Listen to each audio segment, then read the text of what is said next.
இது எதிர்பார்க்கல நீ என் லைஃப்பில் வருவேன்னுட்டு. சிம் வைஸ் நீயும் உனக்கும் அப்படி தான் இருக்கும்னு நினைக்கிறேன். It was like an accident தான் நான் உன்னை பார்த்தது, நீ என்னை பார்த்தது. I love you so much. Life long நான் வந்து அதே லவ்வோட அவங்க கூட இருக்கணும்னு நினைக்கிறேன். எனக்கு காரணம் எதுவும் சொல்ல தெரியல, காரணமே இல்லாமல் எனக்கு அவங்கள பிடிச்சிருக்கு, அதனால் I love her so much.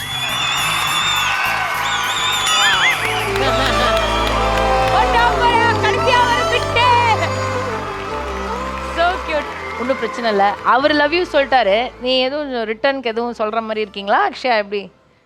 Love you அவ்வளோதானா? இல்ல நிறைய டைம் ஷோ வந்திருக்கேன், இந்த இடத்துல நிறைய ஆட்டம் போட்டிருக்கேன். பட் இன்னைக்கு இடமோ எனக்கு ஒரு மாதிரி ஃபர்ஸ்ட் நாள் ஷூட்டிங் வர லேடிஸ் மாதிரி ஃபீல் ஆகுதா? ஐயோ எனக்கும் இந்த மாதிரி ஆச்சு.